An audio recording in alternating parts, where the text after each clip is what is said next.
Ce chant n'est pas seulement une adoration, mais aussi une supplication. Au oui et à l'amen, celui qui promet et qui réalise. Tango yango yo,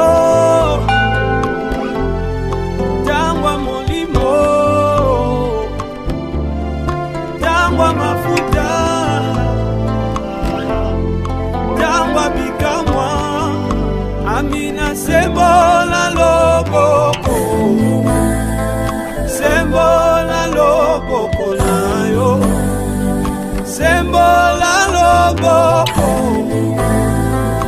Lelo ngana mona yo sembola loboko to kominata mboto kaka oya mutuya bila ya molimo to kolia na tambo oyo na yango matin na biso ya lelo ezali bona mokanda ya Philippiens chapitre 3 verset 13 à 14. Thème ya matin na biso ya lelo ezali nettoyez votre ardoise.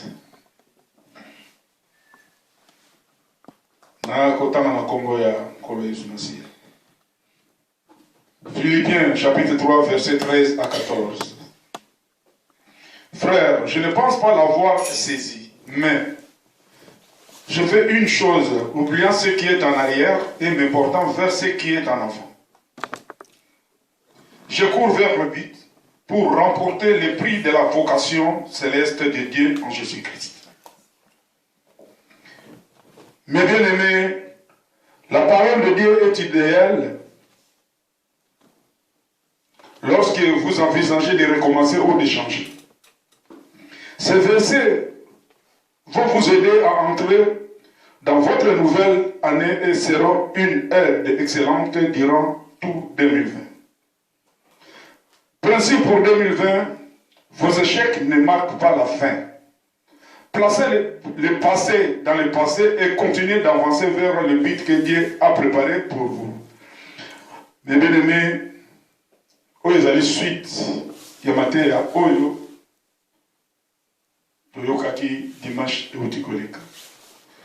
Kolo alobi na biso to effacer ardoise. Ko effacer ardoise eli koloba nini? Nyonso oyo tokutanaki na ona 2019 esengi na biso tobosana yango. Nyonso oyo ya mabe elekaki na 2019 esengi na biso tobosana yango. To effacer yango, tolongola yango na mutu na biso, tolongola yango na bongo na biso, tolongola yango liboso na biso. Na 2020 oyo tokoti tokotala mambula ya sika, makambo mpe ya sika. Kasi oyo malamu Nzambe asalaki na 2019 kobosana yango te. Senge pa ya nkolo oyo nyonso akokiselaki na 2019 ya malamu akokisa yango mpe na kati ya 2020 oyo tosili kokota. Kasi oyo ya mabe elongwa ezala musika na yo pa ete yo yebi munene ya Nzambe. Mebene haleluya. Amen. Mebene na Esaïe 43 18 à 19, vous allez compter les services au bout. Esaïe chapitre 43, verset 18 à 19. Ne pensez plus aux événements passés et ne considérez plus ce qui est ancien.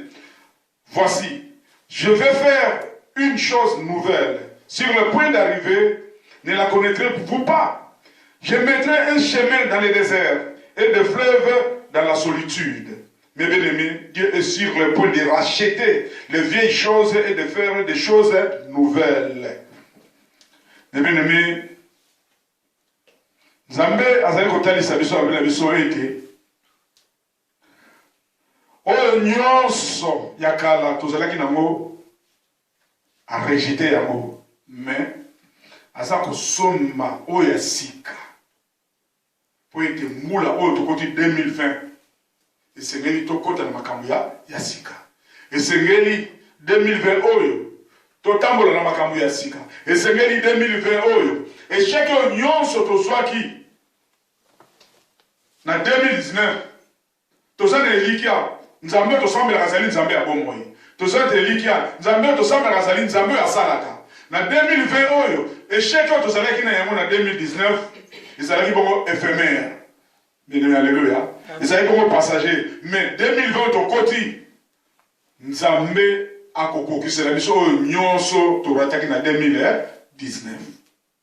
Bien, alléluia. Amen. Esengeli na biso toyika mpiko. Esengeli na biso tokima kaka na se ya makolo na ye.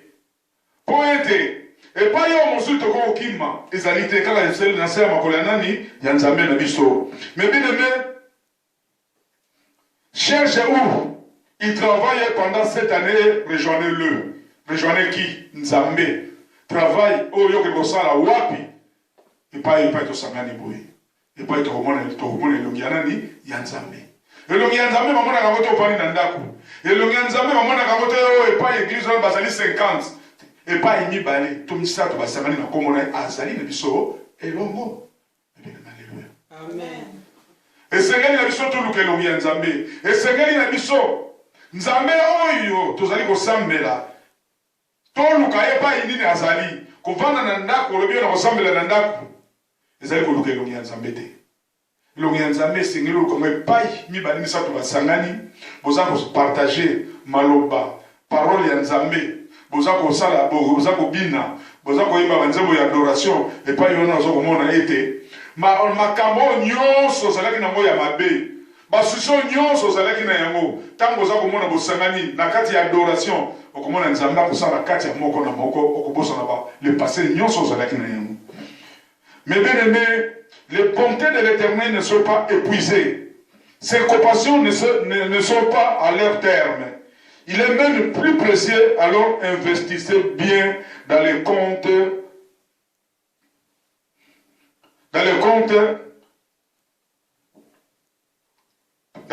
puissent. Principe pour 2020, chaque jour où vous vous réveillez est un jour pour expérimenter la grâce et la fidélité de Dieu. Vous avez 365 jours en 2020. Considérez tous les 365 jours comme garantis dans ta vie. Mais bien, alléluia. Amen. Tous les 365 jours dans un yango. Jour où nous avons la mukaloba été dans une garantie pour ceux nani yanzambe na ngai. 365 jours oh nous avons allé nango. Le corps est mis munene yanzambe. Na 365 jours on est un jour où on a un échec nango te. Mais bien, alléluia. Amen. Na 365 jours on a un jour où on a un échec nango. So on a kondima ete Nzambe azali. So on a kondima ete Nzambe asalaka. Na 365 jours wana nyonso te kozalaka ka bonheur pona yo. Nyonso te kozalaka makambo malamu pona yo. Ata Satan telemeli yo. Ata Satan bundisi yo ndenge nini. Yo talaka ka kiloba naza na garantie epai oyo atangisaka makila na ngomba kolokota. Mibele na leluya. Amen. Naza na garantie oyo azalaki crucifié na ngomba kolokota. Wana okomona te les 365 jours wana nyonso tango ezali kokende otikali na 360 otikali na 350 ozomona kaka makambo nyonso malamu eza kokende kaka liboso mpo na nini mpo yebi monene ya Nzambe ozali kosambela. Na Ephésiens chapitre 4 verset 32 elobi na biso boye nous parle: soyez bons les uns envers les autres, compatissants, vous pardonnant réciproquement comme Dieu vous a pardonné en Christ. Mais bien aimé, alléluia. Amen. Ya solo Nzambe azali kotalisa biso alobi na biso ete soki na tango oyo tozali komona ete makambo ezali kotambola malamu te mpona nini makambo mabe ekoti mingi na kati ya mokili. Baloge bamarabu bakomi partout, bamarabu misusu ntango oyo bakimi bakomi baprofete. Soki otali na nzela bato bana kotalisa biso bamaboko lelo bazalaka so te bakoma baprofete bakoma na makambo ndenge na ndenge. Mais biso tokotala wana te, biso tozotala nani Nzambe osala likolo na se. Tozotala nani Nzambe oyo atindaka kolozo na sia akufaka mpona biso. Mais bien alléluia. Amen. Si vous faites ce qui est juste à chaque fois, si vous traitez les autres avec grâce et si vous n'oubliez jamais qui est réellement le maître, tout ira bien. Mais bien aimé, na mokilo tozali makambu ezangaka te. Mais Nzambe azali kotalisa biso alobi Tango ozali kosala malamu na kati ya mokili. Tango ozali koyeba mabe oyo ezali koya liboso na yo. Tango ozali koyeba kolimbisa moninga na yo asali yo mabe. Tango ozali kobanga masumu na kati ya mokili. Nzambe alobi nyonso kosala nini ekokende malamu. Nyonso kokende malamu na ndenge nini na nzela ya kobanga Nzambe. Tango oza kobanga Nzambe nyonso kokende malamu. Mais tango oza kotambolela kobanga Nzambe te lolendo kaka yo, lofundu kaka yo, komimona kaka yo. Ozomona na kaka mokili mutu aleki yo azali te. Mais yebaka ezali na moto moko asali likolo na se ayebi ndenge akitsaka moto mpe ndenge atombolaka moto. Oyo aleki moto na kati ya mokili oyo azali te. Moto aleki moto na kati ya mokili ezali kaka Nzambe. Pa nyonso tozali kokuta awa tokotika yango. Mais liloba Nzambe kotika la libela na libela. Na yango esengeli biso toluka royaume des cieux. Toluka royaume des cieux. Toluka royaume des cieux ndenge nini? Pa soko ozala makambo na kati ya mitema lobi 2019 oyo elekelaki nga na modire 2019 elekelaki nga makambo mabe elekaki mingi. Oui, esolo modire yango 2019 yango ete 2020 makambo na ya lisusu te. Mais kangama na Nzambe ko blessé braté kangama na Nzambe tellement que ko lukelo ya Nzambe buka mabolo na se lukelo ya Nzambe lele liboso epa ya Nzambe ko lele pa ya moto te ya mokili pa moto mokili tango ke lele pa na ye tango ko pesa mokongo bakule file kolanda mais bien na lelo ya omoni entel aya ko te pa na ko lele pa na ngai mais pa ya Nzambe tango fuka mo lele pa na ye okono yo kataka no yebisa ange na ndenga mabe okoyo ka yebisa ange mwana na yo ayaki kolela awa bokene ko visiter ye o nyonso mabe ezaka te sala nini elongwa boye ba ko protéger mais mota mokila boye ba ko protéger to ndenge nzamba ko protéger te yango nyonso oyo yosana yango oyo yosaka kotungisa yo buka mabolo na yo lele pa ya Nzambe na ebele haleluya amen soki omoni ozaka kokoka kofuka mapana kolele pa ya Nzambe te luka mosali ya Nzambe luka pasteur na yo talisa ye pa tango ozotala pasteur otalisi pasteur na yo ekosoka kaka yo na pasteur na yo. Bien alléluia. Amen. Et c'est neli na biso ndenge ba to talisa biso to effacer nyonso ya kala. Pale na biso to effacer ardoise na biso. Tamakala to no komanda ardoise na batouche. Ya mo basengi biso batouche na ko kala batouche les agimo ko tozoli to sema na mo tozoli. To buka batouche na to buka yango. Ardoise na biso tika propre. Teza eza la même feutre blanc to komanda mo le sous-souté. Ardoise na biso tika la propre. Ardoise wana soke koti tokomi na kati makambo na kati tozo ko makambo oya kitoko Nzamba za kosalela biso na kati ya ardoise wana Nzamba salela ngai boye Nzamba salela ngai boye Nzamba salela ngai boye yango soko na kati ya ardoise wana mais o nyonso ya mabe to effacer yango na kati ya ardoise wana. Mais bien aimé, en 2020 avant de décider de garder la rancune cette année, posez-vous une question: combien de pardons est-ce que Dieu m'a montré en Christ? Bien sûr, la liste n'est pas exhaustive. La Bible a beaucoup à dire sur toutes sortes de choses que vous pouvez affronter pendant les 12 mois. C'est pour cela que vous avez besoin de creuser profondément dans la parole de Dieu chaque jour de l'année. Mais bien aimé, Bible est à côté de sa biso été. Oh, l'union surtout à ma baie. Et Seigneur le biso, tous les places nous Seigneur le biso, toko tapena na profond ya mabondeli. Toko tapena na mabondeli.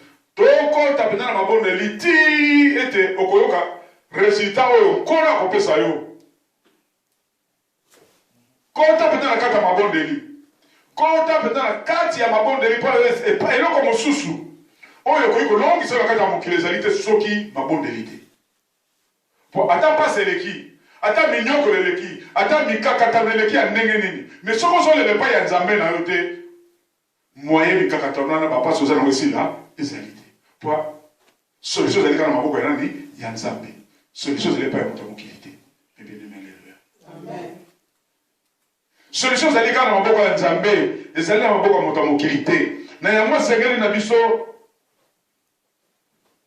tosenga repa ya Nzambe ayebaka kobombaka biso. Esengeli na biso tosenga repa ya Nzambe ayebaka kotalisa biso oyo nyonso ya mabeno ya malamu kokoya liboso na biso. Mais bien aimé, demandez à Dieu de détruire toutes les choses dans ta vie qui ne sont pas à la gloire de Dieu.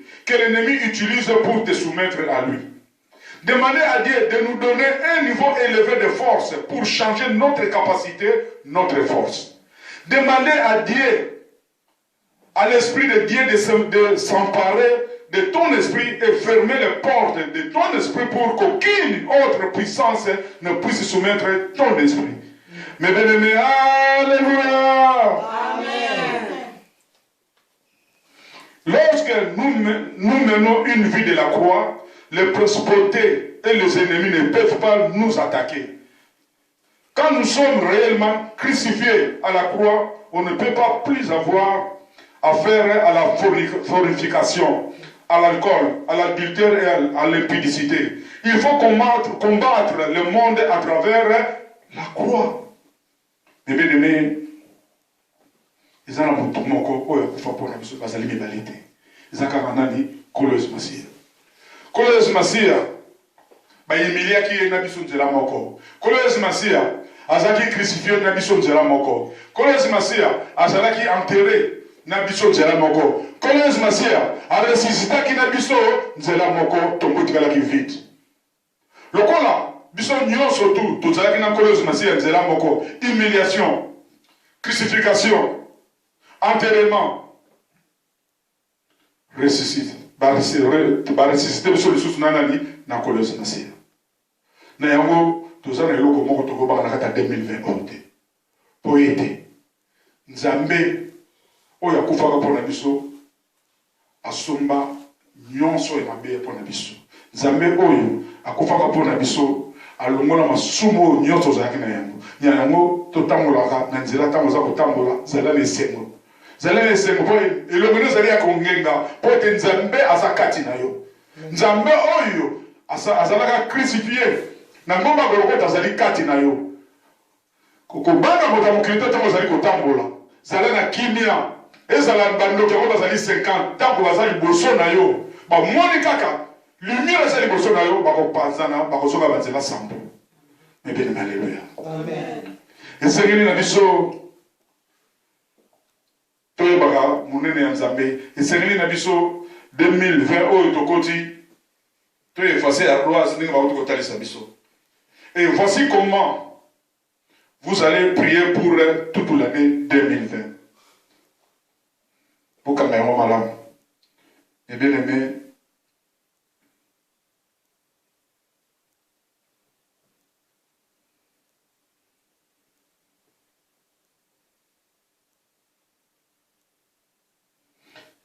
mon Seigneur, je reçois l'onction royale pour déraciner toute semence que l'Éternel Dieu n'a pas plantée.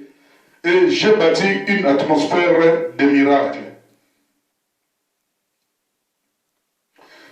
Tout agenda préparé pour enterrer ma destinée meurt avec tes plans et soit enterré avec l'année 2019 au nom tout-puissant de Jésus-Christ. Tout pouvoir qui a planifié de détruire ma destinée en 2020 soit dépouillé et réduit en néant au nom de Jésus-Christ. Que la gloire de Dieu s'élève dans toute sa force pour mettre fin à toute croissance et toute honte dans mon corps en même temps que la fin de l'année 2019. Tout mauvais dépôt dans mon corps, toute honte dans ma vie, mourrait avec l'année 2019 au nom de Jésus-Christ. Mais bien, alléluia. Amen.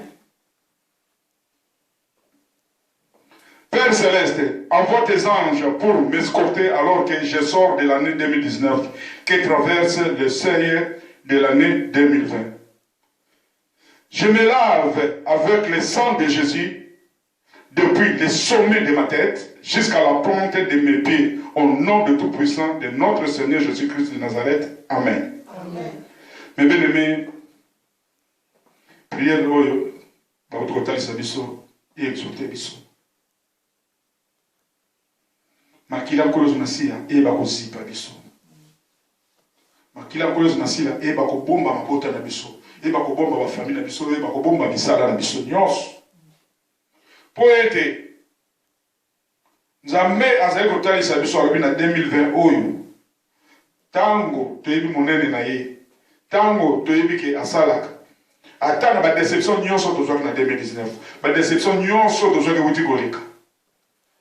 totala nzambe na biso totala moto mokili Seigneur totala kaka liboso totala nsima te totala nsima te mpo nyonso ya nsima eseleki biso oza kokende obele liboso ezala macholi ezala kotonga ezala kofinga ezala humiliation yo kendaka kaka kobele liboso oyo ezotikala nsima kotala lisusu nsima te yo tala kaka kobele liboso loba naza kokende liboso ti epai na kokutana na gloire ya nzambe na ngai bien alléluia.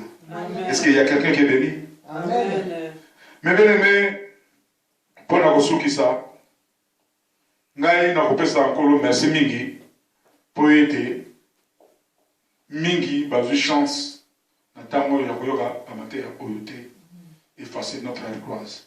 Pour tous aller au mingi tout ça en 2019 ma casse. Ba problème écoutez ça en 2019 a ndenge na ndenge mais jamais na biso total simate total bosso.